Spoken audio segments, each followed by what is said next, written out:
Olá, gente, muito bom dia.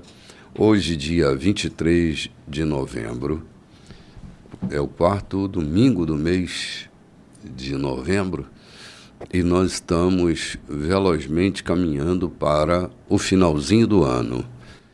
Queridos, nós temos uma carta extraordinária, que é a carta aos Hebreus, que nós estamos tocando nesses dias, e eu espero muitíssimo que cada um de nós saiamos marcados pela leitura e pela reflexão desta epístola, que é uma das mais preciosas e mais importantes dentro do contexto do Novo Testamento. E hoje eu venho com meus queridos amigos, pastor João Silveira, que aqui ao meu lado está. Muito bom dia, pastor. Bom dia, querido pastor, bom dia, companheiros da equipe, e bom dia a você que está do outro lado a nos ouvir. Bom dia também, Lloyd Nogueira, você que vem compor a nossa mesa hoje. Uma alegria poder recebê-la, estar contigo mais uma vez. Amém. Bem-vinda, querida. Bom dia, muito obrigada, bispo. Imagina. Obrigada. Nós estamos aqui, gente, refletindo num texto que foi escrito para os hebreus e muito especialmente para os judeus da dispersão, judeus cristãos, né? Haviam muitas diásporas nessa época, muita dispersão da igreja, e o escritor aos Hebreus, ele trata de colocar Jesus no lugar dele. Ele, como disse o pastor João ainda há pouquinho aqui, ele centraliza Jesus, ele coloca Jesus no centro. Começa ali no capítulo 1, né, pastor João?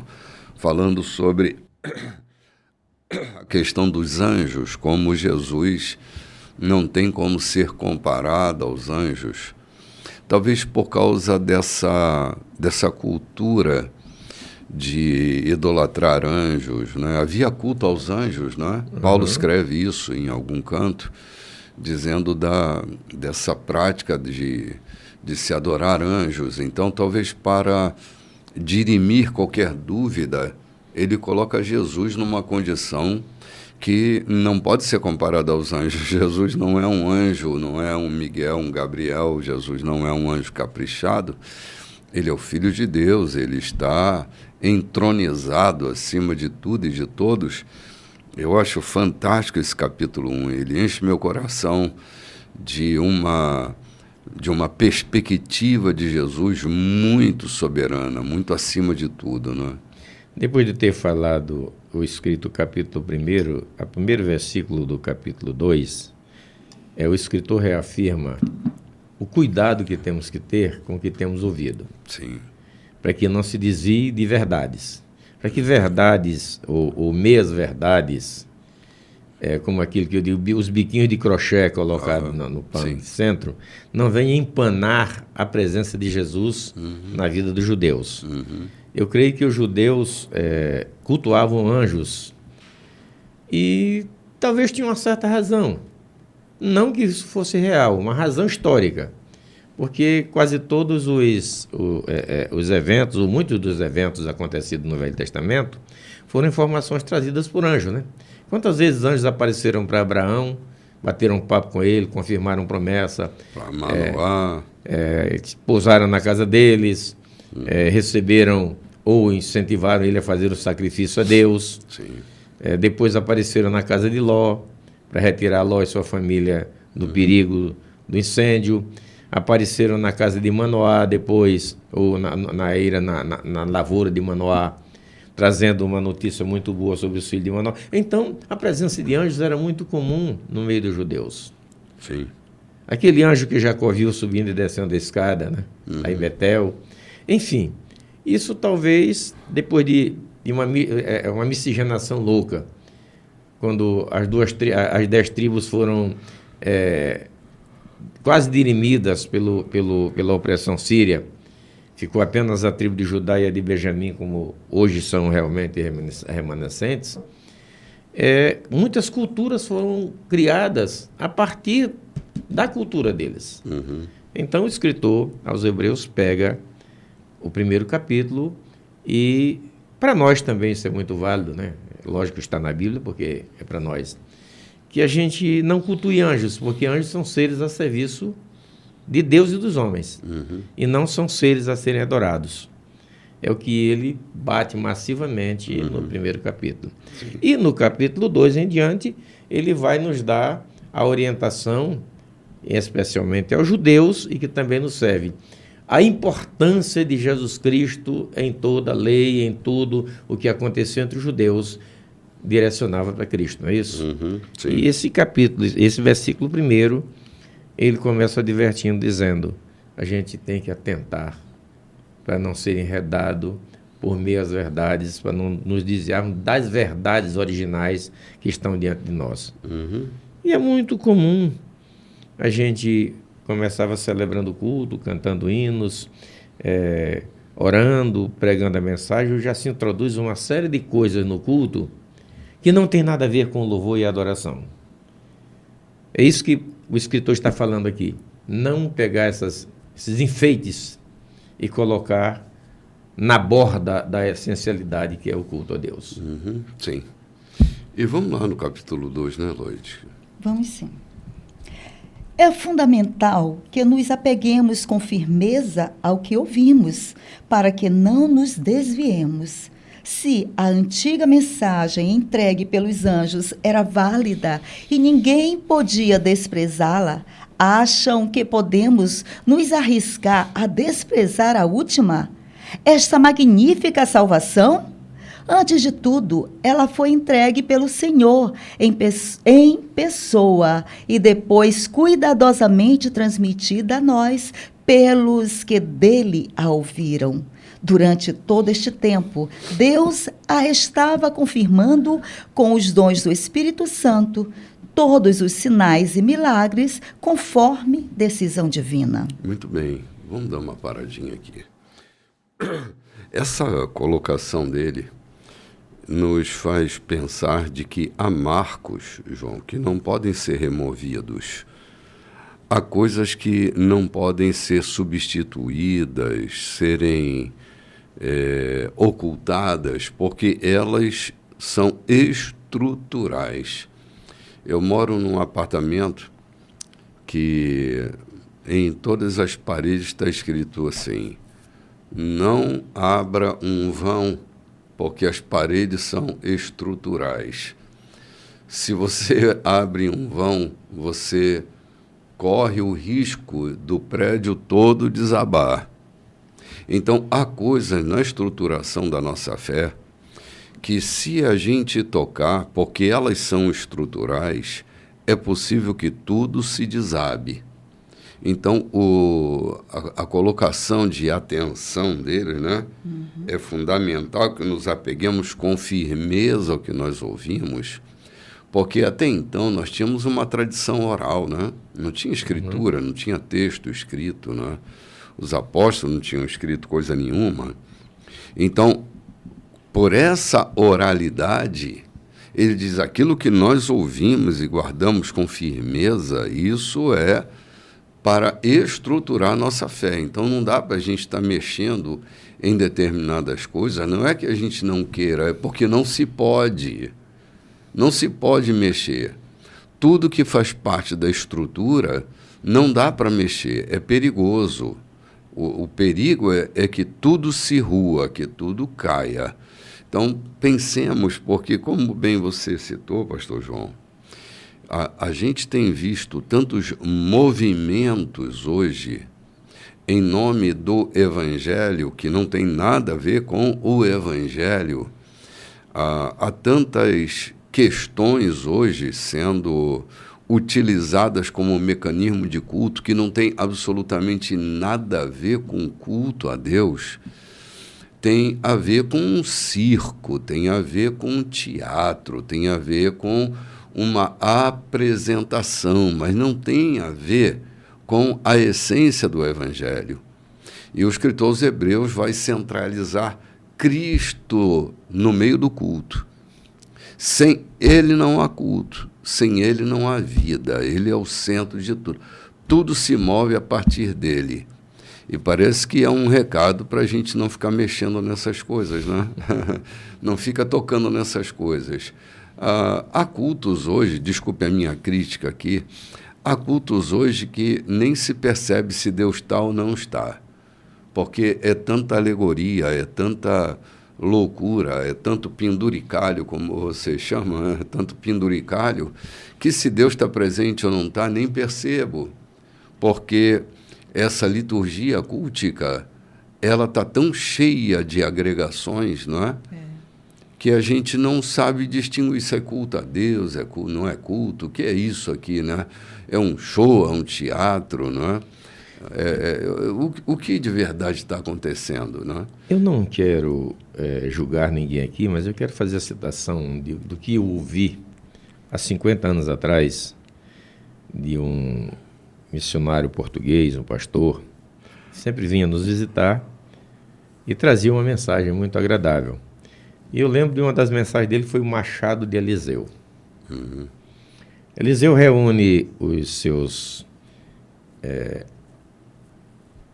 alunos, né? Sim, Eliseu tinha um seminário profético, um seminário de ensino de profetas, formação de profetas. E entrou tanto aluno que o seminário ficou pequeno, então alguém sugeriu, vamos ao Jordão, vamos trazer madeira e vamos construir, aumentar, ampliar isso aqui, como era próprio da época, né? Com madeira e etc.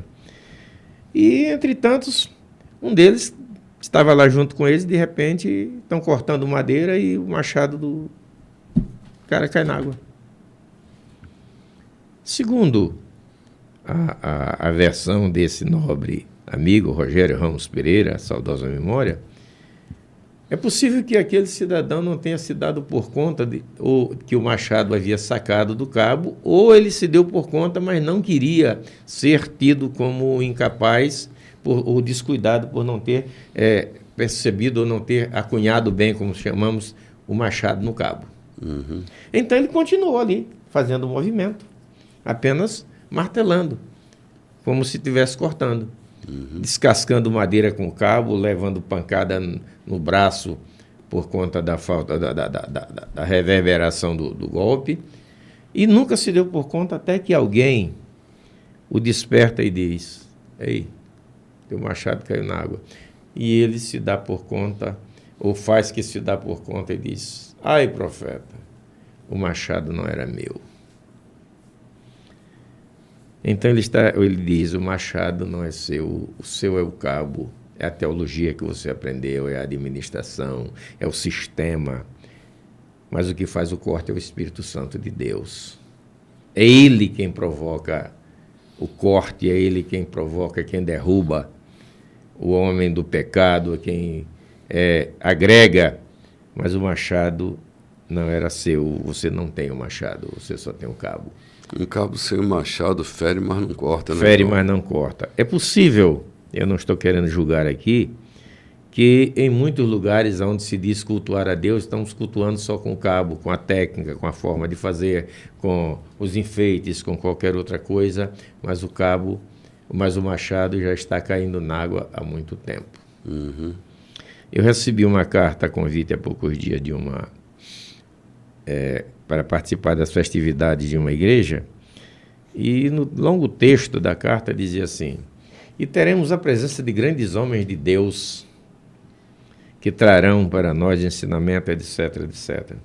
E eu fiquei procurando naquele contexto, aonde está escrito aqui que teremos a presença de Deus em nosso meio e o mover do Espírito Santo. Parece-nos que quando estamos só com o cabo na mão, na verdade, a nossa tendência é praticar a humanidade, é criar enfeites, é fazer o que estamos fazendo, quando, na verdade, não estamos fazendo mais nada. O machado já não está mais conosco. Já estamos só com o cabo na mão. É um culto de stand-ups, né? Stand-ups. Tenhamos cuidado para que percebamos quando o machado está já falsejando no cabo, né? Sim. A substituição da ferramenta, né? O homem, ele tenta fazer essa substituição. Não tem mais aquela. Lembra Moisés? Como, né? Foi uma substituição. Ele fez: vou continuar aqui com o meu véu. Ninguém está percebendo. Né? Escondendo a glória que já se foi. Né? esse discípulo, eu vou continuar aqui com essa ferramenta. Ninguém percebeu, até que alguém se deu conta. E ele disse, profeta, o machado não era meu. Né? Não era meu. Realmente tem coisas que não pertencem a nós, né? Pertence somente ao fazer do Espírito Santo de Deus. E é aí que nós temos que nos atentar, né? Estamos fazendo por nossa própria conta? Isso é para mim? É para a igreja? Isso é para quem? Quem eu quero mover, ou quem eu quero mover ou aparecer, fazer aparecer com isso que eu estou fazendo? O bispo sempre traz essa pergunta para nós, né? Qual é a minha motivação por fazer isso? Né? Sim. Então, por que eu estou com esse cabo na mão? Por que eu estou utilizando este cabo como ferramenta? É por falta de opção? É porque eu estou no meu comodismo, na minha segurança de fazer? Esse povo aqui, eles estavam querendo voltar para um lugar, porque eles estavam, não, deixa eu voltar para o meu lugar de segurança. Vou voltar para adorar anjos, vou voltar para onde eu já dali saí, mas eu estava no lugar seguro. Agora eu estou no lugar inseguro, não sei mais o que eu vou fazer. Né? Então, muitas vezes a gente está usando aquela ferramenta, achando que estamos seguros, não vamos machucar o dedo. Né? Voltando na parábola do machado, eu fui roceiro, e o bispo Renato não sabe disso, que ele é citadino, né? Mais ou menos. Mas eu fui roceiro, e uma das técnicas, uma das coisas que a gente leva muito efeito, é que quem te domina no corte é o machado, ou seja, o peso que ele demanda lá na ponta é que te faz equilibrar aqui para que o corte aconteça. Não é você, aqui o machado tem proeminência no teu corte. Ele é quem conduz o teu braço. O teu braço apenas o equilibra, mas o machado é quem conduz o teu braço. O corte é feito na direção que ele vai, você só tem o direito de equilibrar. Entendendo para a questão cristã, é que o domínio é do Espírito Santo. Você é apenas o manuseador de como o corte vai acontecer. Mas ele é quem tem a proeminência no corte. Sim. Não somos nós quem temos que dizer o que o Espírito Santo tem que fazer na igreja. É ele quem vai fazendo e a gente vai apenas sendo o cabo para o efeito que ele vai produzir. Perfeito. Bispo, aqui quando o autor traz à consciência os anjos, eles são aqueles que levam a mensagem, e Jesus é a própria mensagem. Exatamente, né? Lois. É a própria exatamente mensagem. Isso. Como podemos desprezar essa mensagem? Ai daquele que desprezar essa mensagem. Se já era bom você ter os anjos como mensageiro dessa mensagem, agora imagina você tendo a consciência que Jesus é a própria mensagem. Eu queria aproveitar Sim, o versículo 3, porque o versículo 3 é o textuário da carta aos Hebreus. É um texto que chama a atenção na versão mais erudita, mais antiga que eu tenho à mão. Ele tornou-se o textuário de toda essa carta, porque ele chama a atenção e dá-nos o diagnóstico. Como escaparemos nós se não atentarmos para uma tão grande salvação? De que modo escaparemos se não atentarmos, se negligenciarmos, ou uma outra versão que diz, se negligenciarmos? E ele dá uma conotação aqui, chama de tão grande salvação. Tão é um termo imedível, né? Tão significa de uma extensão tal forma que não se pode medir. Que não se pode medir. Não se pode valorizar, não se pode pesar, não se pode... Nenhuma das medidas pode mensurar o tamanho. E ele diz, como escaparemos nós se não atentarmos, se negligenciarmos para uma tão grande salvação? E aí ele dá, na verdade, a base de onde ela foi proclamada, a qual, começando a ser anunciada pelo Senhor. Ou seja, a salvação não foi anunciada por qualquer um outro, a abertura da salvação para os homens, a proclamação da salvação pelos homens foi trazida pelo próprio Deus. foi-nos depois confirmada pelos que ouviram. Os apóstolos, né? Ninguém saiu na Todos frente eles, dizendo... É tanto que quando João Batista fala de Jesus, ele diz assim, vem chegando o reino. O reino está chegando. Ele não diz é chegada, vem chegando. Ou seja, ele vem anunciando que vai acontecer, mas quem proclama a salvação. E aí, no texto de Isaías, que Jesus repete na sinagoga, ele diz, o Espírito do Senhor me ungiu para proclamar a salvação aos cativos. Então, a nossa salvação não é um mero registro filosófico, teológico, religioso ou de qualquer outra natureza. É uma mensagem que foi nos trazida pelo próprio Senhor Jesus Cristo. Sim, é interessante que, embora João Batista não diga é chegado, quem diz é Jesus, né? Não é? Pois É ele quem diz é chegado. João Batista diz é chegando e ele diz é chegado. É chegado, exatamente. O reino de Deus está aí dentro de vocês agora. Pronto, coloquei o reino dentro de vocês. Era essa a mensagem, e é essa mensagem que temos proclamado de forma lúcida, de forma sóbria, porque, gente, embora essa seja uma mensagem extraordinária, e ela é espetacular, ela carece do nosso espetaculoso, carece do nosso espetáculo pessoal, porque ela por si só, né, pela simplicidade, profundidade, porque ela é assim, simples e profunda, ela carece, João, de todo esse investimento de sofisticação humana. É porque ela não é do mundo dos humanos, o reino não é deste mundo, né? Que carece de qualquer sofisticação humana. Tudo que a gente coloque para sofisticar a grandeza do Evangelho, a gente acaba danificando, não é? Comprometendo a grandeza dessa simplicidade. Ela só é grande, a mensagem só é grande porque ela é simples, ela é acessível. Qualquer ser humano pode ter acesso a ela. Eu não me esqueço quando o profeta diz que nem os loucos errarão o caminho. Ou seja, é a mensagem que gera lucidez, que reconstrói uma mente desarranjada, desorganizada e adoecida. Então, é na beleza da mensagem do Evangelho que a gente não pode esquecer que mensagem é essa, quem é a mensagem e o que ela traz para o mundo perdido em trevas. E a gente não pode estar arriscando, não tem nenhuma necessidade.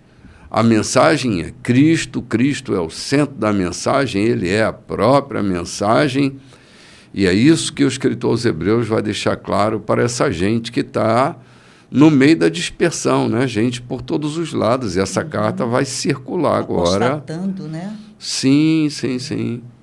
Porque, assim, você sabe que toda tradição oral, ela corre o risco, né, de desvios, de acréscimos, né? E agora ele está escrevendo uma carta documentando, né, para que ninguém se desvie, porque agora nós estamos documentando aquilo que era oral, agora está escrito, né? Sigam o que está escrito. Nós vamos fazer o seguinte, gente. Estamos no finalzinho do primeiro bloco. Nós vamos ali tomar um cafezinho e voltamos já já, logo depois do intervalo comercial, a gente volta.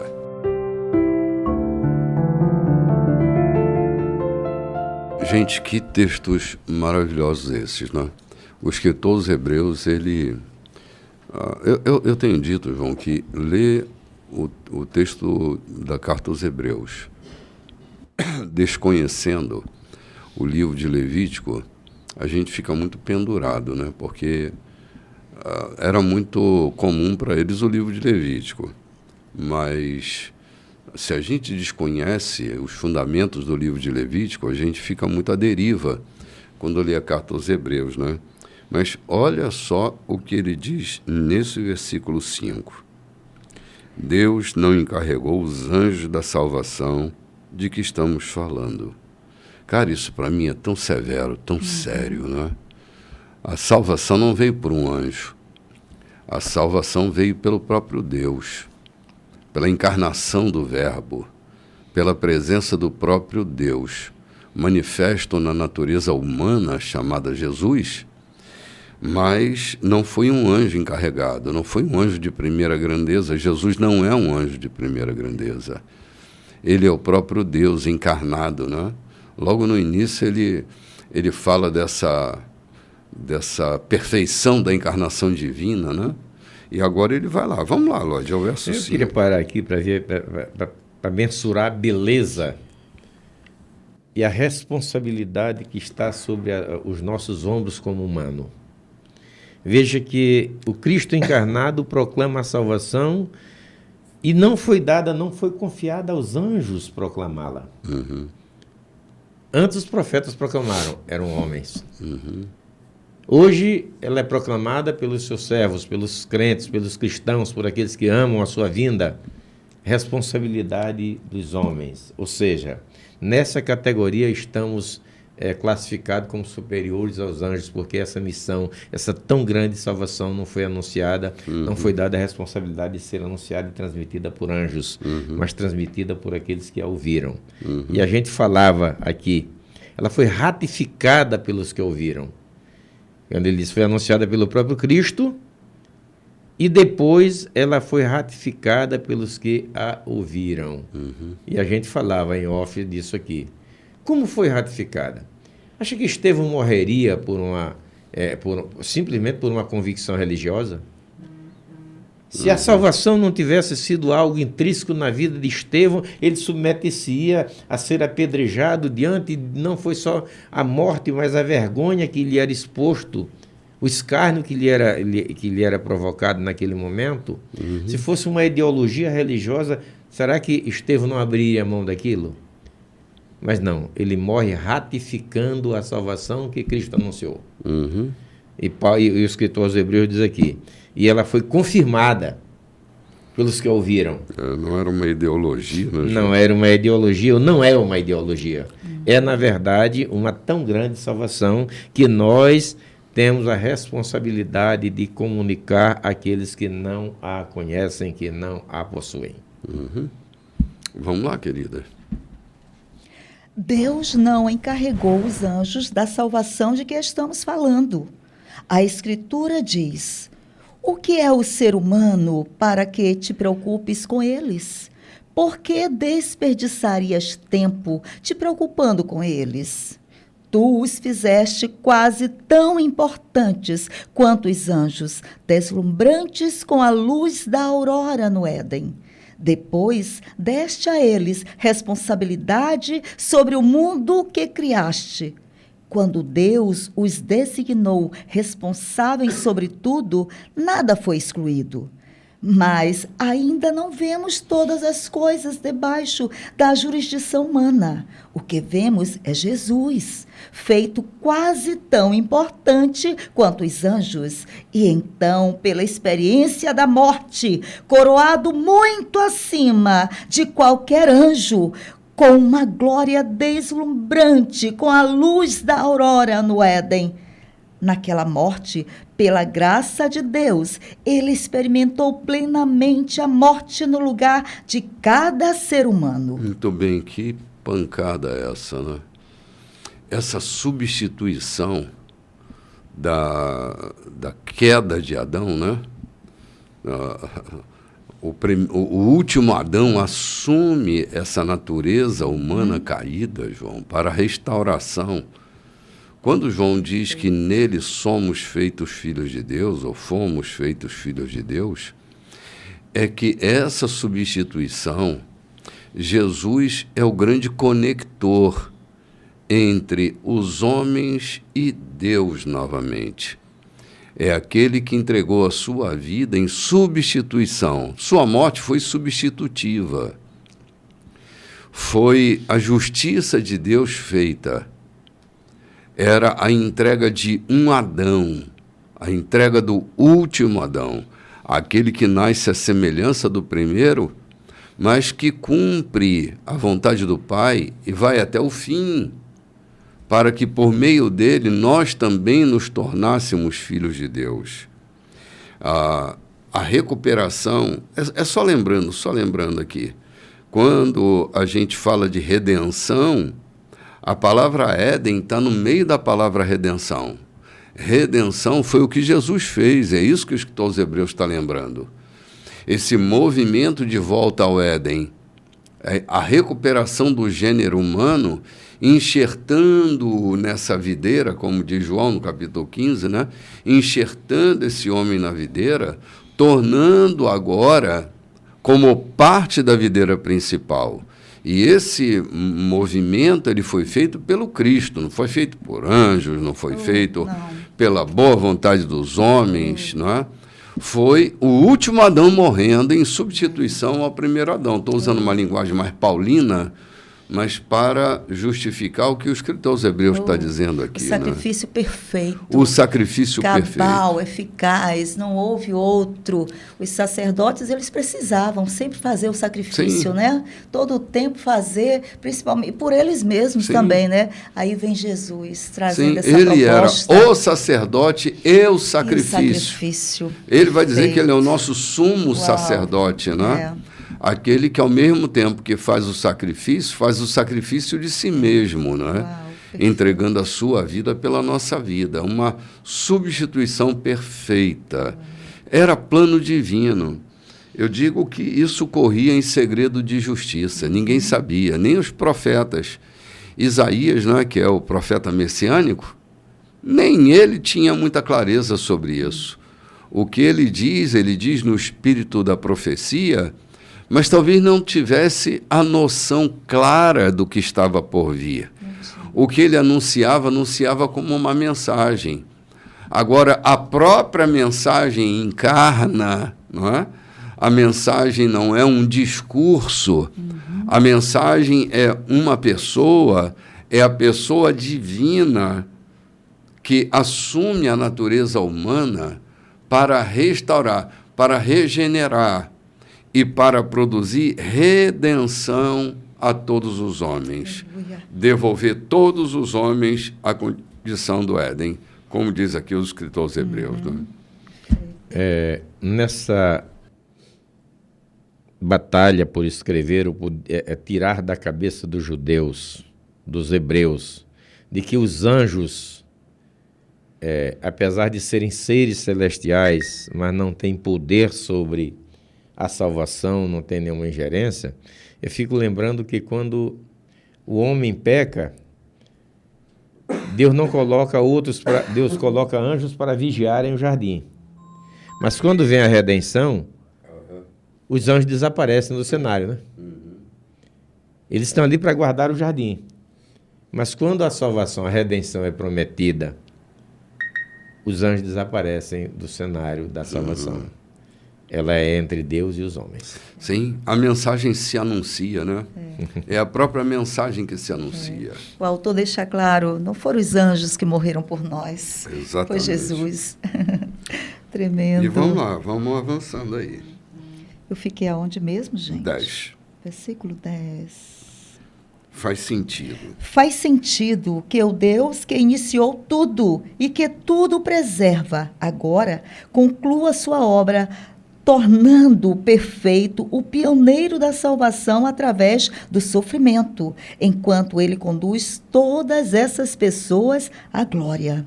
Uma vez que aquele que salva e os que são salvos têm uma origem comum, Jesus não hesita em tratá-los como família, dizendo: vou contar a meus bons amigos, meus irmãos e irmãs, tudo que sei sobre ti. Vou me reunir a eles num culto e em louvor a ti. Uma vez mais, ele se põe no mesmo círculo familiar, quando diz: até eu vivo por depositar a minha confiança em Deus. E mais uma vez, aqui estou com os filhos que Deus me deu. Olha que coisa linda, né? Esse Jesus é maravilhoso. Sim. Até eu vivo. Até eu vivo pela esperança, né? Que ele me deu. Que coisa maravilhosa.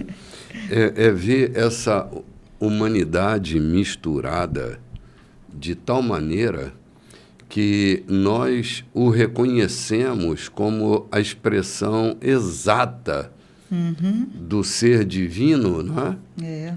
Essa encarnação foi uma das sacadas mais preciosas que Deus podia ter, né? Ninguém podia imaginar, né, Lóide, que Deus guardava em segredo da justiça uma semente, né, João?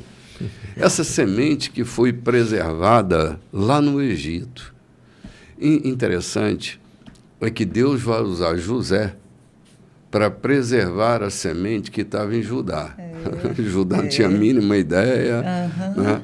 Nem José tinha, mas Judá não tinha esta força para a preservação da semente.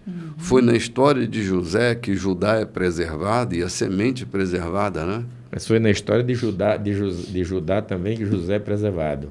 Lembra que não permitiu que o matassem? Sim, é verdade. O plano de Deus, ou seja, a intrínseca história divina do propósito divino. É um quebra-cabeça. Que gera um quebra-cabeça. E ele é tão gostoso a gente tentar. Não dá para prescrutar, mas dá para a gente entender pequenas coisas que vão ficando ao nosso alcance, né?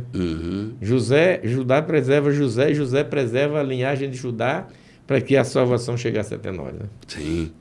Vai passar ali por uma prostituta chamada Raabe, não é? Todo aquele cenário assim, como se a semente fosse preservada, né?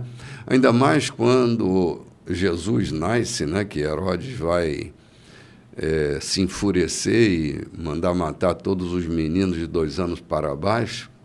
A semente continua sendo preservada, né? Quando José vai para o Egito com Maria, para preservar a semente novamente, e assim Jesus é poupado, é porque esse plano divino, gente, é como diz Jó, né? Nenhum dos planos de Deus pode ser frustrado. Não há como frustrar seus planos. E é interessante também como Deus usa as geografias, né, para preservar a semente, né? Tira pessoas de um lugar, coloca em outro por um tempo determinado e depois volta com essa pessoa para o seu lugar de origem. É muito interessante. Tudo para a preservação de uma semente. Sim. Olha, Jesus não era de Nazaré, né? Ele era de Belém. E quando ele volta do Egito, ele não volta para Belém, né? Ele volta para Nazaré. Por isso é chamado Nazareno, né? Ele é um nazareno, embora não tenha nascido em Nazaré. Sim. É ali que as coisas vão acontecer, é ali que ele vai crescer, é ali que ele vai se desenvolver, como um despiste de toda a perseguição de Herodes sobre a questão da matança dos meninos, né? E ele volta, depois da morte do Herodes, né? José volta para Nazaré e não mais para Belém da Judéia, né? E vamos lá, vamos avançando aí. Versículo 14. Uma vez que os filhos são de carne e sangue, é óbvio que o Salvador assumiu a carne e o sangue para resgatá-los por sua morte. Abraçando a morte e tomando-a para si, ele destruiu o poder que o diabo exercia sobre a morte e libertou os que temiam em vida por causa do medo da morte. Não, dá só uma paradinha aqui, cara, que isso aqui é importante demais para a gente parar e pensar, né? Uma vez que os filhos são de carne e sangue, é óbvio que o Salvador assumiu a carne e o sangue para resgatá-los por sua morte. Era justamente isso que eu estava falando quando falei de Jesus como o último Adão, que é uma linguagem de Paulo, né? O último Adão. Porque para resgatar o homem da morte, precisava ser um equivalente à carne e sangue. E Jesus, então, ele vai assumir a natureza humana. Ele é um sopro divino numa natureza humana chamada Maria e nasce como homem. Como eu digo repetidamente, Jesus não era um ser híbrido, não era metade Deus, metade homem, era 100% Deus, mas 100% homem. Durante os 33 anos de sua vida e de sua existência na Terra, ele foi 100% homem. Aqui, como homem, João, porque foi pela morte de um que entrou o pecado, né? O pecado entra por meio de um homem. E é retirado por meio de um homem. Porque não podia ser um anjo, não podia ser a exclusiva natureza divina, tinha que ser a natureza humana. Eu nunca tinha tentado com profundidade com este versículo aqui, que eu disse, são de carne e sangue, tu precisa ser carne e sangue. Estou lembrando aqui que, talvez por isso, lá em Jerusalém, o templo não recebe moeda estrangeira, ou seja, para conviver ou para mercadejar com o dinheiro é preciso que a moeda seja local. Eu não podia trazer, se eu fosse árabe, eu não devia trazer a minha oferta à igreja, ou o meu dízimo, em moeda árabe. E os cambistas estavam lá para isso, né? Eu digo hoje aqui, como crente, mesmo que eu fosse um árabe, eu não tinha que trazer a minha moeda, o meu dízimo e a minha oferta em moeda árabe. Eu preciso trazer em moeda corrente. A salvação que nos foi garantida por Deus foi em moeda corrente. Uhum. Qual é a moeda corrente? O ser humano. A natureza o homem, humana. A natureza humana. Foi na natureza humana que o homem caiu, foi na natureza humana que o homem foi resgatado. Uhum. Esta natureza humana que caiu lá no Éden, ela reencarnou em Cristo Jesus, não é a reencarnação propalada por algum segmento. Ela veio encarnada em Cristo para resgatar a natureza humana da sua pecaminosidade. Sim, a natureza caída, né? Uhum. É a semente de Adão, né? Uhum. A semente de Adão. Os apóstolos diziam que nós somos resultado da divina semente, né? Divina semente. Está falando disso, né? Uhum. Dessa semente divina na natureza humana. A grandeza dessa exposição, né? É por isso que eu às vezes acho que o escritor aos Hebreus, quem escreveu aos Hebreus foi Paulo, né? Porque tem muito dos pitacos dele aqui, né? Tem muito dos pitacos. Mas deixa isso quieto, isso aqui é coisa para historiador, eu não sou historiador. Eu queria pegar bem no final do versículo 14, na versão que eu tenho em mão, quando diz que pela morte aniquilasse o que tinha o império da morte, o diabo. Ou seja, apesar de muitos homens de Deus nesse interregne entre Adão e Cristo terem sido agraciados por Deus, mas a morte ainda pertencia ao diabo. Ele era o dominador, isso estava na sua mão. O império da morte, conforme o escritor descreve aqui, o império da morte, que era promovida ou era dominada pelo diabo. Em Cristo, essa morte perdeu. E eu já tenho dito, não diga a ninguém, quando você me virem na horizontal, em cima de uma pedra, não diga que eu morri. Porque a morte não terá mais poder sobre mim. Os meus dias findaram na terra. Sim.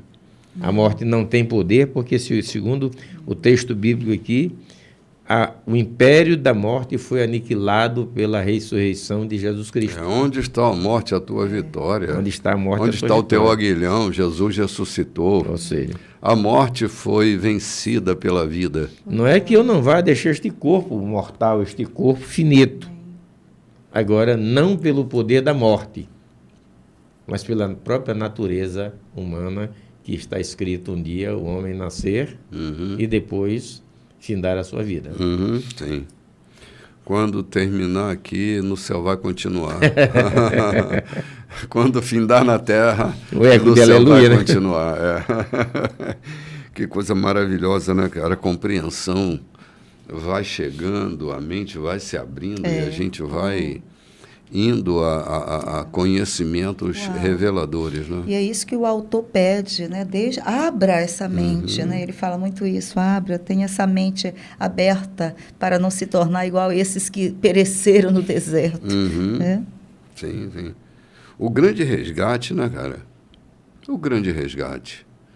Jesus suporta todas essas coisas, a agrura da cruz, porque ele vislumbrava o futuro, né? Ele olhava além da cruz. Eu acho que é isso que ele vai começar a dizer aqui no verso 16, né? No verso 16 ele diz que ele não tomou anjos para fazerem isso, mas da descendência de Adão. Eu creio que se a nossa salvação fosse questionada, ou fosse um processo angelical, ela soaria aos nossos ouvidos como aqueles contos de reinos, de dragões, etc, etc. Não como uma essência provada no coração da gente. Uma fábula, né, João? Seria uma fábula. E não uma essência que o coração da gente sente realmente isso. Vamos lá, Lodi, olha o verso 16. Assim, é evidente que ele não suportou tudo isso por causa dos anjos, e sim por causa de pessoas como nós, filhos de Abraão. Foi por isso que ele teve de assumir a vida humana de forma integral. Então, quando se apresentou diante de Deus como sacerdote principal para retirar os pecados da humanidade, ele já havia experimentado toda a dor e havia passado em todos os testes e agora tinha condições de ajudar no que fosse necessário. Sim, esse homem provado em dores, não é? Volto a repetir aqui. Jesus não era um ser híbrido. João, quando eu vejo Jesus andando sobre as águas, curando os enfermos, ressuscitando os mortos, ele fazia isso porque o Espírito de Deus estava sobre ele. Eu tenho falado muito isso, tenho dito que por longos anos da minha vida eu entendi que era a parte divina de Jesus quem fazia isso. Até que eu já tinha meus 40 e tantos anos, um dia, numa escola dominical, alguém me trouxe à tona esse assunto e os meus olhos se abriram para ver realmente. Porque, vamos voltar aqui para uma fala de Jesus, maiores obras do que esta vocês farão. Foi isso que ele disse? Ou seja, nós estamos habilitados a fazer coisas mais profundas do que aquelas que Cristo na sua humanidade fez aqui na Terra. De que andar sobre as águas, ressuscitar mortos, limpar leprosos, dar palavra de conforto, ser reconhecido pela casta de demônio e fugirem dele. Tudo isso está afeto ao ser humano aqui na Terra quando ele se permite ser permeado pelo Espírito Santo. Vocês lembram lá no deserto da Judéia, quando João Batista está batizando, que Jesus é batizado, ele foi cheio do Espírito Santo, para se cumprir o que dizia Isaías, né? Ele me ungiu, né? E não foi, desculpa te cortar, não foi só visto o Espírito Santo descer sobre ele, quanto a própria voz de Deus o confirma. Né? Exatamente. Então, assim, ali era uma natureza humana, como a minha e a sua, revestido do Espírito Santo. Ele operou pelo Espírito Santo. Pelo Espírito Santo. Era uma natureza humana cheia do Espírito Santo. O Espírito o levou ao deserto para ser tentado. O mesmo Espírito que habita em mim e que habita em você. Não é outro Espírito. Então, Jesus estava cheio do Espírito Santo para operar todos os sinais que ele operou. Não era Deus operando, era um homem chamado Jesus, cheio do Espírito Santo. Então, se a gente entende isso, a gente entende a grande operação de Deus na natureza humana, trazendo o Verbo que encarnou, tornou-se homem, habitou entre nós, vimos a sua glória como do unigênito do Pai. Então, desta forma, a justiça foi feita por meio de um homem chamado Jesus, não de um Deus, mas de um homem chamado Jesus. Vamos tomar um cafezinho, gente? A gente volta já já.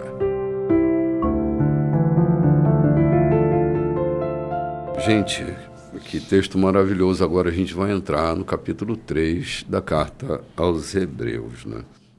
Falando da vocação, a salvação.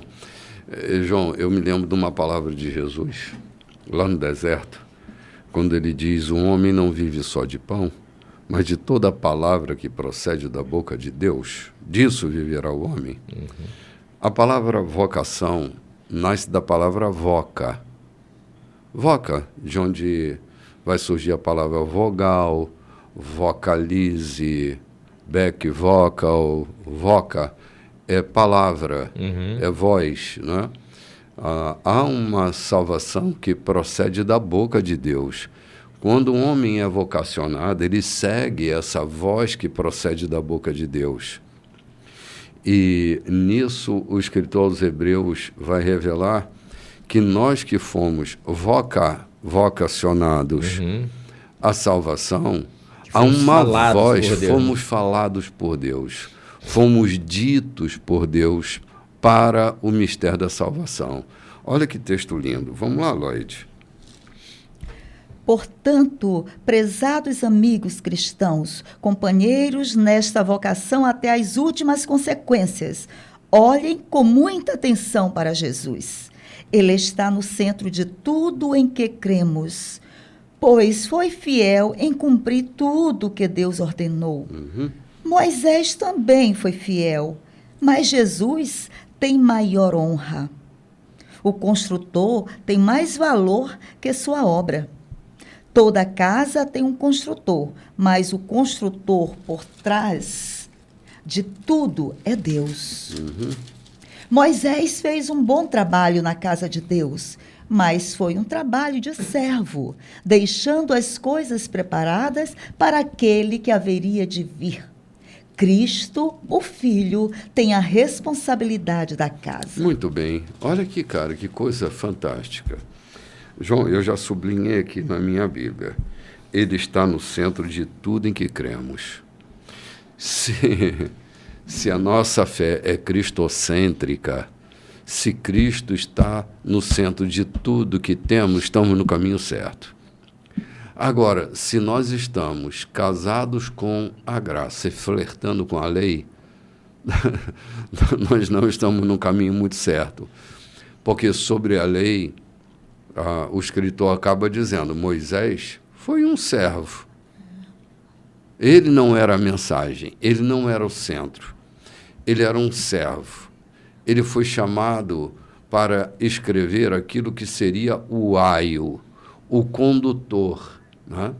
Paulo, em outras palavras, diria que o fim da lei é Cristo, como a finalidade de Moisés era Cristo.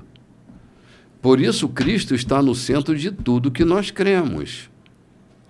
Ele é a própria mensagem, ele é a própria informação, ele é o centro de toda a construção, ele é o responsável. Moisés, como um bom servo, ele estabeleceu em Deus o aio para nos conduzir a ele. Então, nós não somos dos que casamos com a graça e flertamos com a lei. Respeitamos a lei foi mediadora, a lei foi um aio condutor, a lei mentoreou até que chegou Cristo. Cristo é o centro de todas as coisas. Se você crê em alguma coisa fora de Cristo, a tua experiência cristã está equivocada, é vã. É vã, porque é Cristo no centro de todas as coisas. Lembrando que Cristo não chegou, a lei não parou em Cristo, ou seja, Cristo não é o fim, o término da lei, e sim a finalidade, né? Sim, sim. É toda a lei foi escrita para finalizar no Cristo. No Cristo, sim. Ele é o cumpridor de toda a lei. Ele é o cumpridor de toda a lei. E, por conseguinte, aqueles que a ele se achegam, aqueles que são vocacionados por ele, também tornar-se-ão cumpridores dela. Sim. Exatamente isso, João. Tornar-se-ão cumpridores dela. Sim, porque na força da carne ninguém cumpria. Nem por não por uma obrigação religiosa ou de qualquer outra natureza, mas pela vocação a que fomos vocacionados. Sim, coisa maravilhosa, cara. Moisés preparou, né? Aham. Moisés, esse fiel mordomo, né? Aquele que preparou. Mas Cristo foi esse, né? Que entrou nesta casa. Ele era a própria mordomia. Tá entendendo? Que coisa maravilhosa. Aí ele fala, isso que ele fala aqui, o construtor tem mais valor que sua obra. Toda casa tem um construtor, mas o construtor por trás de tudo é Deus. Moisés fez um bom trabalho na casa de Deus, ó. Mas foi um trabalho de servo, deixando as coisas preparadas para aquele que haveria de vir, Cristo, o Filho. Aí ele fala, Moisés foi quem? Foi o servo, e Cristo foi o Filho. O servo e o Filho, a lei e a graça. Sim. Exatamente isso.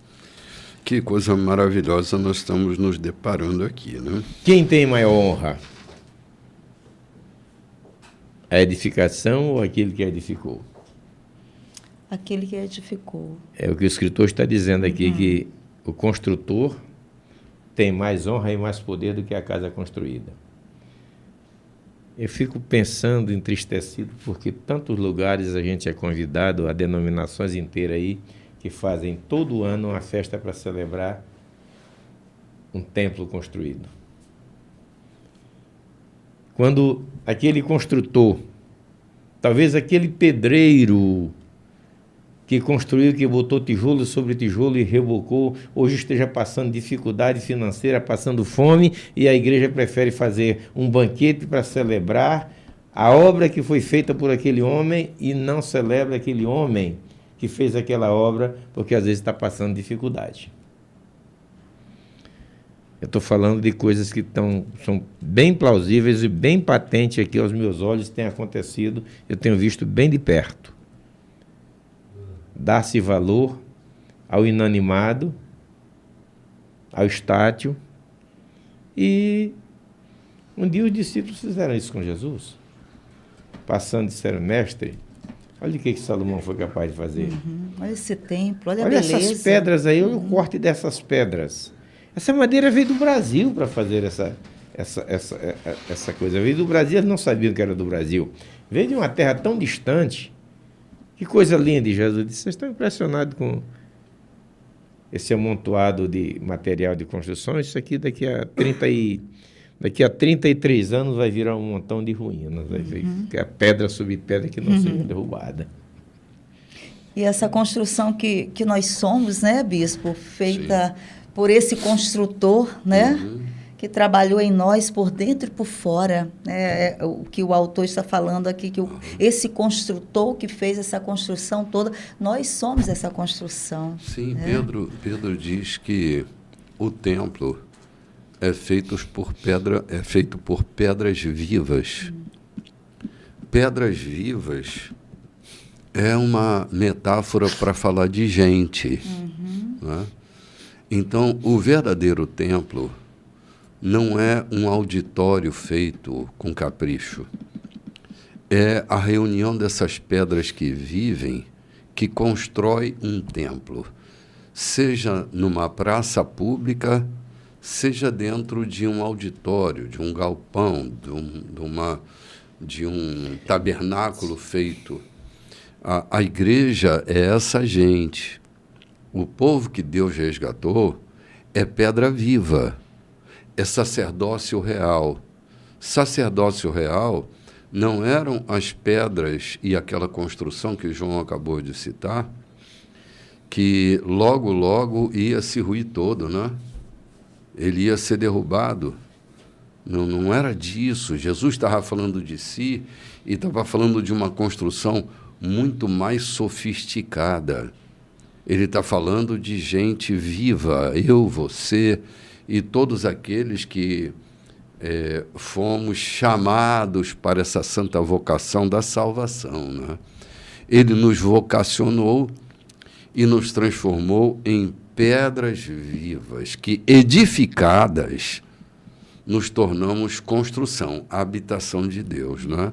Uma grande catedral. Oh, que benção. Maravilha, né? Maravilha. Maravilha. E vamos lá, vamos seguindo aí. Para o 7, né? É 7 ou 6? Verso 6. Não, é 6. a partir do 6, é. Agora basta que nos apeguemos com firmeza a essa ousada confissão. E estamos em casa. Opa! E é por isso que o Espírito Santo diz: hoje, por favor, ouçam. Não fechem os ouvidos, como na revolta amarga, o tempo de provação no deserto.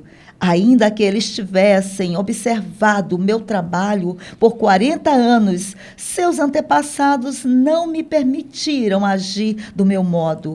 E muitas vezes testaram a minha paciência. Fui provocado, muito provocado. Eu disse: o coração deles nunca vai estar comigo. Eles se recusam a andar nos meus caminhos. Irritado, jurei: eles nunca vão chegar ao seu destino, nunca vão conseguir se sentar e descansar. Eita, que palavra dura, né? Que palavra dura. Gente, é justamente essa mecânica, né? Essa mecânica do cumprimento das regras que nunca alcança o coração. O coração não está no cumprimento das regras. Eu posso estar completamente perdido, João, no meio da igreja. Desde que as regras da igreja sejam as regras que eu cumpro, mas eu posso manter meu coração distante. O que o escritor aos Hebreus está falando é de corações que foram permeados nessa vocação da salvação. Porque, comparando ao dia da revolta, lá do Coré, né? O dia da revolta, ele está mostrando que durante 40 anos, o deserto virou um cemitério de boca aberta. Só lembrando que quem entra na Terra da Promessa é uma geração de 40 anos para baixo. Porque de 40 anos para cima morreram todos no deserto, uma geração nova. Só quem entra mais velho lá é Josué e Calebe. O restante morreu tudo no deserto. Porque era gente de coração duro. E a vocação da salvação faz a gente de coração de carne, coração sensível, não coração de pedra. Esse chamado não é para coração duro.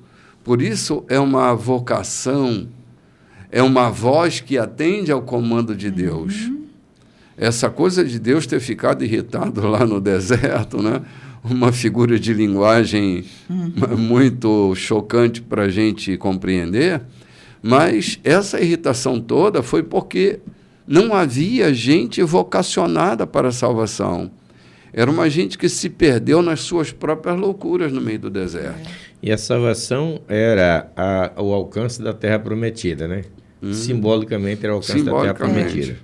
Mas no texto aqui, no versículo 7, portanto, como diz o Espírito Santo, se hoje ouvirdes a sua voz, não endureçais os vossos corações. Eu estou parado aqui pensando naquela parábola do semeador, quando Jesus diz assim, que o semeador só ia semear, e sementes caíram sobre pedras, corações endurecidos, que até ouviram com alegria, mas depois não houve penetração dessa semente no coração deles. E fala também de sementes que foram caídas junto à beira do caminho, e de repente as aves vieram e comeram. Ele está dizendo aqui: não endureça o teu coração, ou seja, permita que a palavra de Deus, mas como eu posso permitir? Comece a dar atenção a isso. Comece a pensar no que você ouviu sobre Jesus. Comece a pensar sobre aquilo que Ele é capaz de fazer em ti e por ti mudando a tua vida, o teu direcionamento. É isso que ele está dizendo. Não endureçais os vossos corações. Por quê? Porque o que aconteceu com a dureza do coração? Pereceram, morreram. Aquele que ouve a voz de Deus, que é direcionada, e Salomão já disse que o homem que muitas vezes é repreendido, endurece a cerviz, será quebrantado sem que haja cura. Sem que haja cura, prestem bem atenção nisso. Ou seja, não há recurso, não há perdão. Então, quando eu quero bater neste versículo, Portanto, como diz o Espírito Santo, lógico, através do profeta, se hoje ouvirdes a sua voz, não endureçais o vosso coração. Se alguém está ouvindo a palavra de Deus, está sendo motivado a ouvir o que está sendo dito hoje aqui, a leitura da palavra, pense nisso que a gente está dizendo. Não permita que as ocupações da tua vida retirem essa mensagem que você está tendo a oportunidade de ouvir. Não permita que a dureza, que o ódio, que a vingança, que o ressentimento endureça o teu coração de tal forma que se torne impenetrável a palavra de Deus, porque a palavra de Deus começa a penetrar e a gente vê no que Jesus disse à mulher samaritana: aquele que beber da água que eu lhe der, se fará uma fonte no interior dessa criatura. Ou seja, se hoje ouvirdes a sua voz, não endureçais os vossos coração. Uhum. É o nosso textuário para o nosso programa de hoje. Sim. João, essa coisa de manter o coração sensível é responsabilidade de cada coração. Quando logo depois ele vigia o caminho de vocês, a vigilância é minha.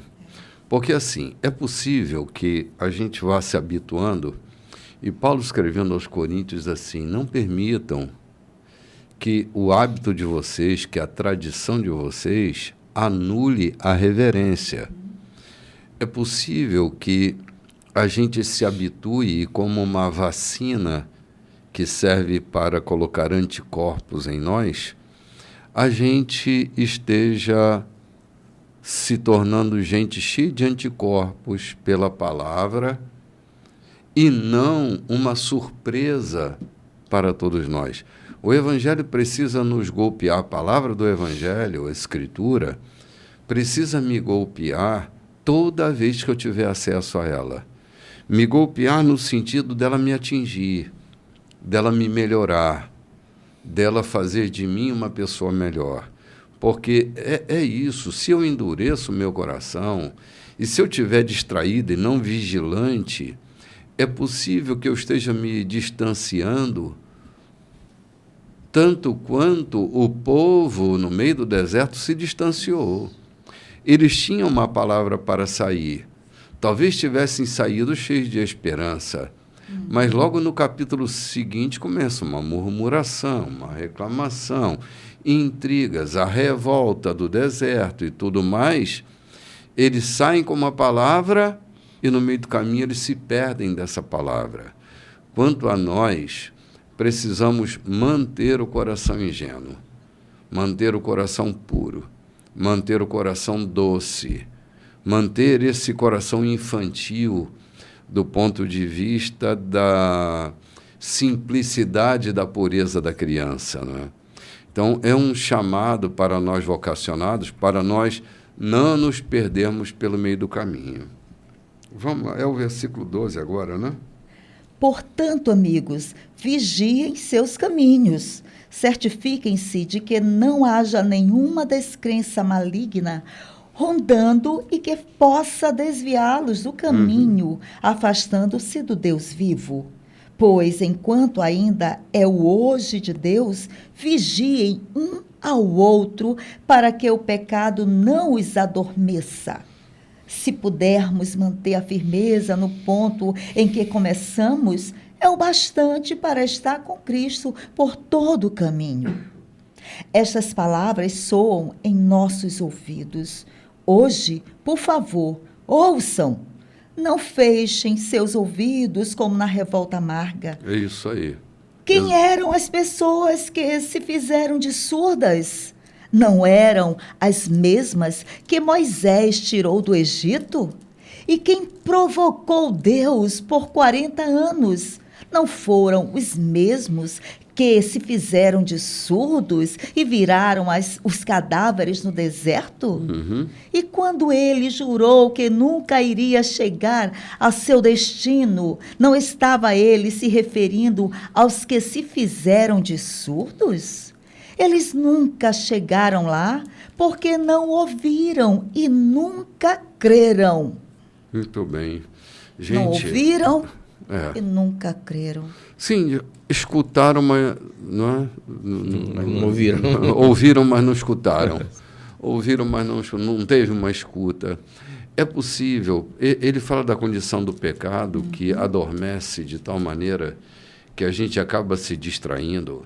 É que, dependendo do estilo de vida que a gente vai levando, a gente vai ficando anestesiado para com a palavra, João. A gente vai se distanciando de tal forma que a gente se perde, vai perdendo o sentido para nós. Saíram tão bem do Egito, sim, mas né? se perderam, não tinha mais sentido. É isso. O meio do caminho não tinha mais sentido, porque eles estavam completamente apartados.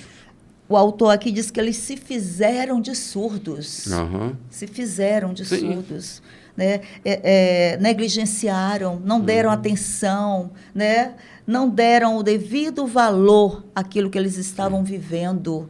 Cara, se acostumar acostumar. Não é uma coisa boa para nós que andamos na fé. É mesmo. Bispo. Não dá para a gente se acostumar com a beleza da simplicidade do Evangelho do Reino. Ele é simples, mas se a gente se acostuma, funciona, como eu disse ainda há pouquinho, como uma vacina.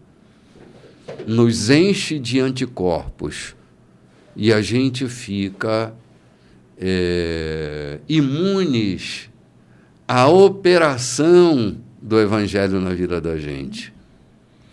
Por isso é que Paulo vai dizer lá para os coríntios, não deixa que a tradição de vocês anule a reverência. De tanto vocês fazerem a mesma coisa, vocês se habituaram, se acostumaram, e parece que perdeu o sentido para vocês, virou só hábito, né? Mecanizou-se, né? Exatamente, João. João, é possível que haja pessoas que estejam se acostumando e perdem o temor. Não, a gente tem visto por aí gente sem temor nenhum. Opa! Deixei cair um lenço aqui agora. Gente sem temor nenhum. Gente sem nenhuma reverência. Gente que está habituada ao Evangelho e elas não sentem temor de Deus, fazem loucuras em nome de Deus, sem nenhum temor a Deus. Esse é um fator dos mais severos para os dias que nós estamos vivendo. Mais adiante aqui, nós vamos ler, quando ele vai dizer que é impossível aqueles que já provaram da graça, é impossível outra vez renová-los, é porque foi cauterizada a mente de tal forma que perdeu a sensibilidade pela fé, pela graça, pela misericórdia de Deus. Isso é muito comum, até os instrutores, os coaches, muitas vezes nos instruem a não irmos para casa pelo mesmo caminho o tempo todo para não mecanizarmos a nossa viagem, né? Já viram isso? Sim, claro. Para não fazermos as coisas do mesmo jeito o tempo todo, para não tornar-se mecânico. Não entrar no estado de estar no estado do automático. Exatamente, da mecanização. E termina a gente perdendo o sentido. A gente vai para casa todos os dias pelo mesmo caminho e perde o olhar daquilo que está em volta. O que o bispo está falando aqui é exatamente isso. É não deixarmos a coisa acontecer de forma mecânica na vida da gente, de forma automática, mas se nós lemos que a palavra de Deus ela se renova a cada dia, e nós não buscarmos ela para essa renovação, nós vamos cair na mecanização, no automático. Sim. E uma igreja que se acostumou no tradicional a fazer seus cultos da mesma forma o tempo todo, não é cheio de inovações e coisas, mas sim a busca dessa presença do Espírito Santo para renovar, para mudar, para ter sensibilidade diferente, um olhar diferenciado das coisas, um olhar de compaixão, de misericórdia. Não, eu vou viver com a minha vida religiosa o tempo todo. Vamos cair no erro, ele vai dizer, não entrarão no meu descanso. Sim. João, eu estava lendo um tempo atrás uma história sobre os acidentes de automóvel. Nessa pesquisa diz que os acidentes de automóvel acontecem mais perto de casa, em maior quantidade, do que distante. Porque quando você chega perto de casa, você já está com um caminho na tua cabeça que é habitual, você solta o cinto de segurança, você relaxa, entra no automático. E é aí que o acidente acontece, né? Quando eu deixo de perceber e de dar atenção à trajetória que eu estou fazendo. Eu acho que é isso, né? Não é diferente com a vida cristã. Você deixa de vigiar, e não foi por isso que Jesus deixou de dizer vigiar e orar. É isso aí. Não é orar e vigiar, não, é viu, vigiar gente? E orar. É vigiar e orar. A gente vai ali tomar um cafezinho para a gente continuar vigiando. Muito bem, gente, vamos agora já para o capítulo 4 dessa carta. Só lembrando uma coisinha aqui, desculpe. É bom a gente pensar que foi a incredulidade deles, não foram as dúvidas. Dúvida é insegurança de quem não está entendendo. Incredulidade é a negação daquilo que é evidente. Eles estão incrédulos, por isso não entraram, né? Algumas pessoas se sentem muito amedrontadas porque elas têm dúvidas sobre algumas questões, e dúvida não é um sinal negativo, não. Dúvida é um sinal muito positivo, né? A sabedoria ela só é encontrada na dúvida, né? Que eu vou procurando compreender até que eu acerte. Não foi uma questão da dúvida que eles tinham, era da incredulidade, a negação daquilo que era evidente, né? Mas vamos lá, desculpe aqui. Vamos lá, 4, verso 1. Enquanto a promessa de descansar nele nos impulsiona para o alvo de Deus, cuidemos para não sermos desqualificados. Recebemos as mesmas promessas que o povo do deserto. No entanto, elas não fizeram bem a eles, porque não foram recebidas com fé. Portanto, se crermos, iremos experimentar o estado de descanso. Se não cremos, nada feito. Lembrem-se do que Deus disse: com ira jurei, eles nunca vão chegar ao seu destino. Nunca vão conseguir descansar de verdade. Eita, que palavra dura é essa, hein? O estado de descanso, né? Exatamente. Não é o estado de descanso geográfico aqui que ele fala, Sim, claro, né? claro. Assim, a alma da gente precisa encontrar um lugar de repouso, de descanso. Baseado nesses últimos versículos, eu me lembro de João capítulo 15, diz que todo o nosso esforço é permanecer nele. Se há um esforço que a gente precisa fazer, é permanecer nele. Porque tudo se deriva a partir de nós estarmos nele. Tudo acontece quando nós estamos nele. Se nós estamos nele, nós podemos descansar. Não um descanso indolente, mas o descanso da nossa alma, de confiança, de esperança, de fé. Isso acontece de forma muito simples e natural, sem que a gente tenha que estar se distraindo. Permaneça nele. É todo o esforço que você precisa para manter a sua alma descansada. Não precisa ficar desesperado com coisa nenhuma. Tenho muitas preocupações com essas abordagens escatológicas que tiram tanto as pessoas do sossego delas. Elas estão tão bem encaixadas em Cristo, mas a mente começa a trabalhar com um nível de insegurança tão grande que elas acabam desesperadas. E desesperança não é esperança. Desesperança, ela acontece quando eu não estou permanecendo nele. Permaneça em Cristo. Tudo que tiver acontecer na nossa vida vai acontecer, e se nós estivermos nele, está tudo certo, está tudo tranquilo. Ele é a grande força. Quanto mais próximo dele, mais força da seiva que brota dele em nós haverá. E aqui estará o nosso descanso, cheio da seiva, cheio do Espírito que nós, por ele, recebemos quando estamos enxertados nessa videira, né? Essa tua afirmação aí me fez lembrar do saudoso pastor Manuel Braga, falando de Jesus para alguém, disse: quer saber desse teu Jesus? Então vai parar no inferno com esse teu Jesus. E eu que me incomodo se for para lá com ele.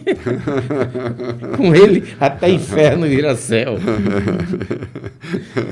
Estar nele é uma condição, eu diria assim, sem a qual não. A gente falou agora, no princípio do programa, como é que Estevão resistiria Se não tivesse nele. àquela morte fora dele? Só baseado na religião. Como é que você pode resistir, você que nos ouve, como pode resistir às circunstâncias da vida, dizendo-se cristão e tentando resolver com seus próprios modos, com seus próprios esforços, esquecendo que ele é suficiente para resolver? É impossível. Você pode se cansa, se machuca e não consegue. Tipo aquele camarada que estava cortando com o cabo o tempo todo, se machucando e machucando árvores sem conseguir derrubar nenhuma. É preciso estar nele. O exemplo que foi dado de Estevão é muito nítido aqui. É preciso estar nele para que resista o dia mau, né? Bispo, aqui o autor ele diz assim que nós recebemos as mesmas promessas que o povo no deserto recebeu, mas essas promessas não fizeram bem a eles. Aí ele diz qual é o motivo, porque não foram recebidas com fé. Então aqui ele diz que a fé tem uma importância assim profunda, fundamental para se esperar essas promessas, para chegar nesse lugar de descanso, né? De segurança. Né? Porque a fé é essa certeza das coisas que eu não vejo. Não precisa estar acontecendo para que eu creia. Há uma disposição interior voltada para a promessa. A promessa é a promessa, não é o cumprimento dela, a promessa dela. Isso. A fé, ela lida com a promessa como se a promessa fosse uma realidade cumprida. Sem fé, eu fico só na promessa. Eu não encontro força para ver o cumprimento, mas com fé eu vejo o cumprimento da promessa, ainda que ela ainda só seja uma promessa.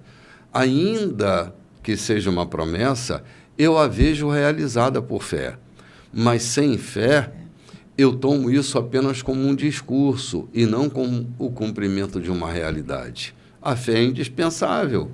E é aí que pode entrar a incredulidade. Né? Que foi que roubou o coração desse povo. Sim, porque zanzando durante 40 anos a promessa que era precisa ser mantida por fé, já não tinha fé.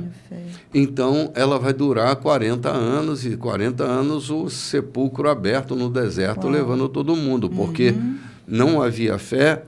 De quem houve fé? De Josué e Calebe. Por isso eles entram na terra da promessa. Porque eles foram os únicos que mantiveram a fé, a esperança do cumprimento da promessa. A esperança produz vida em nós, cara.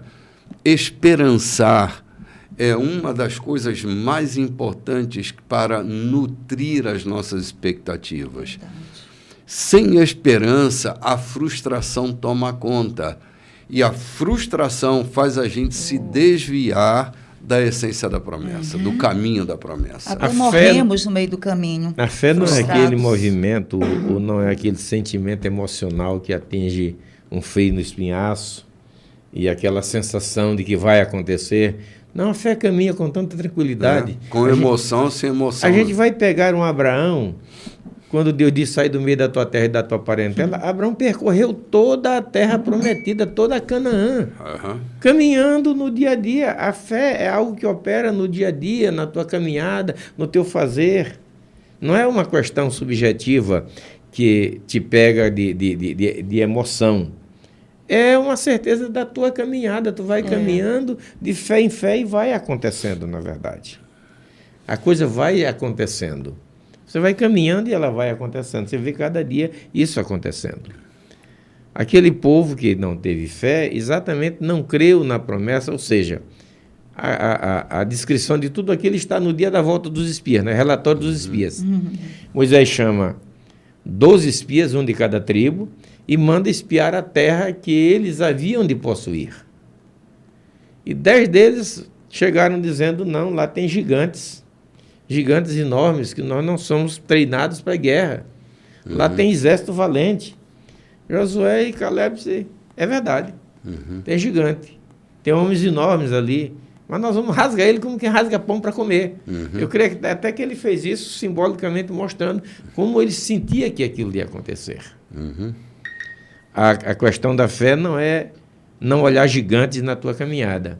É ver que você pode superá-los. A questão da fé não é o tamanho do obstáculo. É a certeza de que você vai transpô-lo. Tem uma conexão na promessa, né?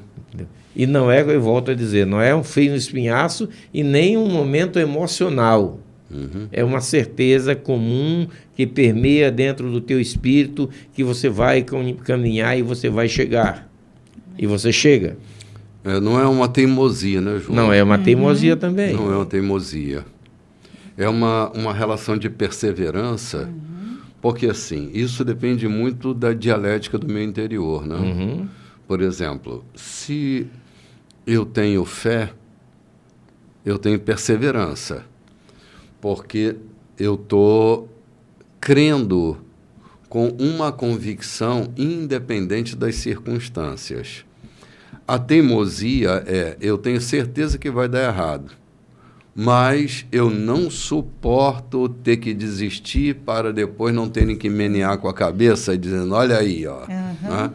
Então, é mais uma questão de ego. Teimosia é mais uma questão de ego. E perseverança é uma questão de fé. Porque eu creio não nas circunstâncias, mas na promessa que me foi feita. Né? Então, aqui a gente tem um povo que já não acreditava mais na promessa. Estava frustrado. E não era uma questão de Deus, era uma questão deles. Eles se viam frustrados diante de uma promessa feita e foram se perdendo no meio do deserto. Quando você tem uma palavra de fé, você não tem frustração. A frustração, ela está ligada mais à incredulidade, à negação de uma promessa feita. Né? Parte daquele povo que saiu do Egito talvez não estivesse baseado na promessa, mas sim no desespero de ser escravo. Saíram dali não por conta de uma promessa, aquele que a gente tem dito hoje.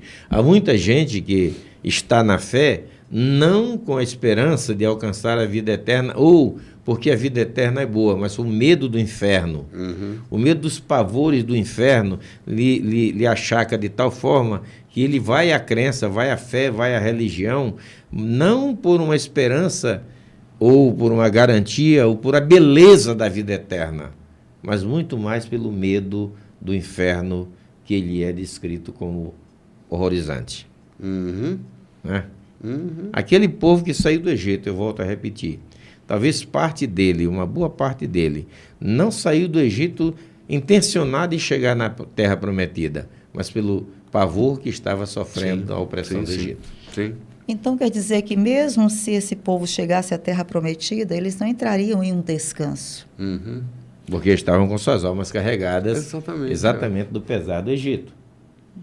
Não tenha dúvida nenhuma. Era um fantasma, né, que os perseguia. Né? Não faz diferença hoje nos nossos dias.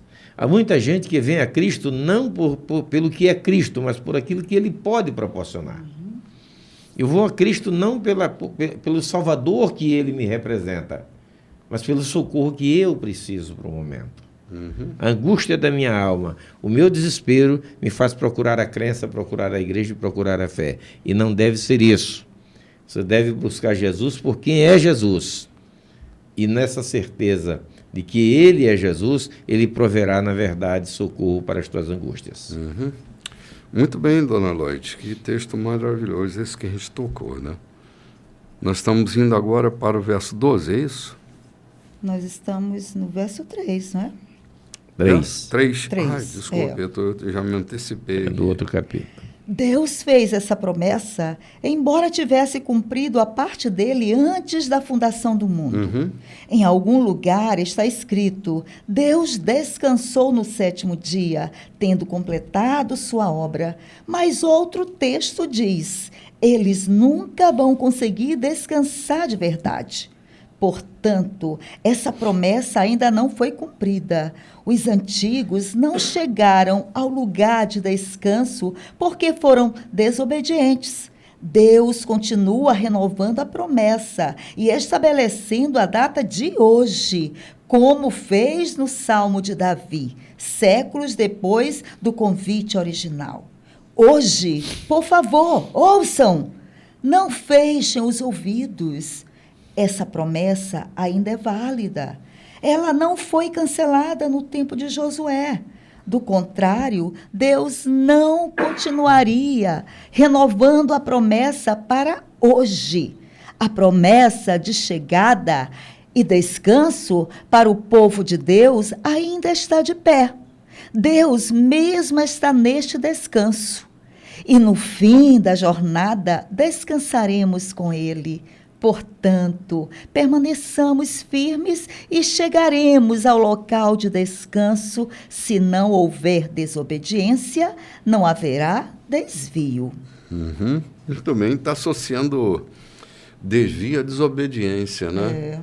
Que é a quebra da aliança, né? Que acaba quebrando o concerto feito, porque para se alcançar o descanso, a obediência é necessário. Gente, Deus nos chama a uma relação de obediência com Ele. Se rebelar contra esse chamado de Deus, ganhar atalhos, é um dos grandes perigos que a gente acaba incorrendo quando a gente se distrai e, por distração, a gente quebra o fator obediência e vai viver de qualquer jeito. Eu estava pensando, outro dia eu estava dirigindo, vindo para cá, e eu estava pensando, meu Deus, a gente está vivendo uma geração na igreja de gente que tem optado por uma vida dupla, uma vida de rebeldia com relação à obediência à vocação, que é capaz de estar com o seu corpo num lugar e sua mente em outro.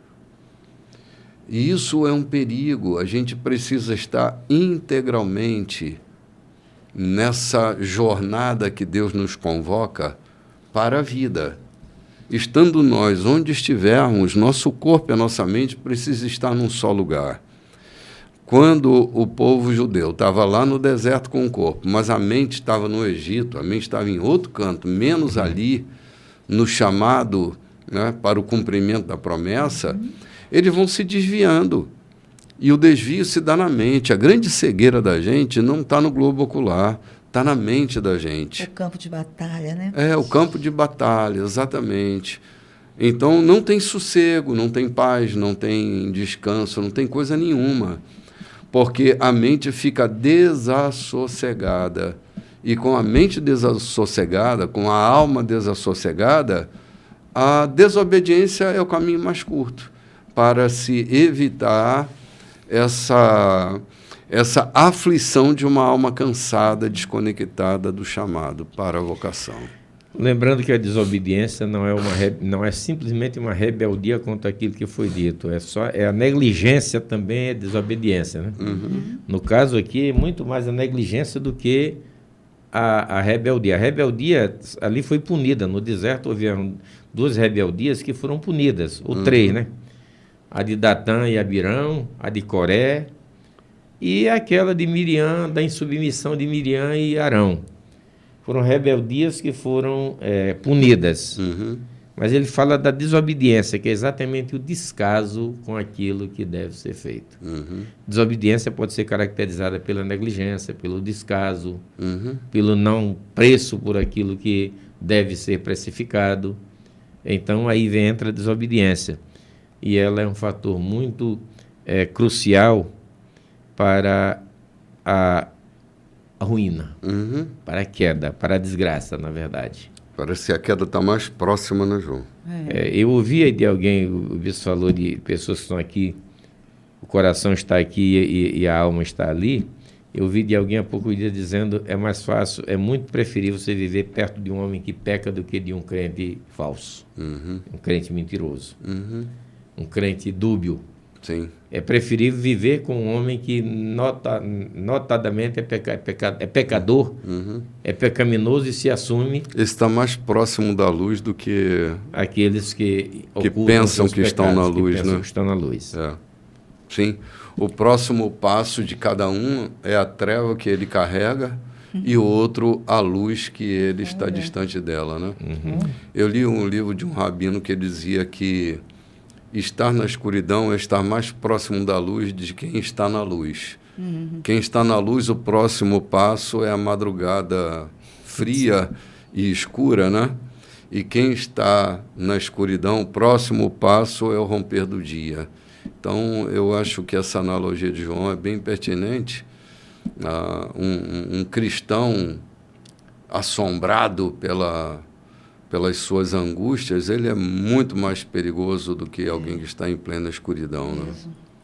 Convencê-lo de alguma coisa que já está dentro dele é muito mais complicado, né? Na minha vida profissional eu vi muito isso, é muito mais suscetível do medroso fazer um disparo do que daquele que tem firmeza no que faz. O medroso reage com muito mais intensidade do que aquele que tem certeza, que tem garantia do que está fazendo. Então, aquilo que você está dizendo, a luz está muito mais perto daqueles que estão em trevas do que aqueles que pensam estar em pé.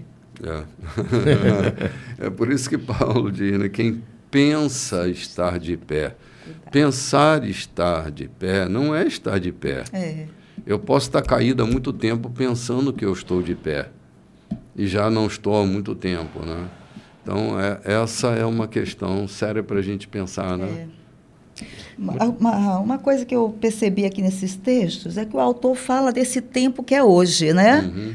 E ele fala assim, essa promessa ainda é válida, ela não foi cancelada no tempo de Josué, ou seja, Josué entrou na terra prometida, então entrou no descanso, mas ele diz, falta um descanso para nós, né? Aí ele diz, não foi cancelada, do contrário, Deus não continuaria renovando a promessa para hoje, aqui. Precisamos entrar nesse descanso. É muito interessante quando ele diz assim, não ficou lá no tempo de Josué, acabou, não. Nosso tempo é hoje, o tempo de Deus se chama hoje. Sim, é assim, o nosso futuro depende dos nossos hojes.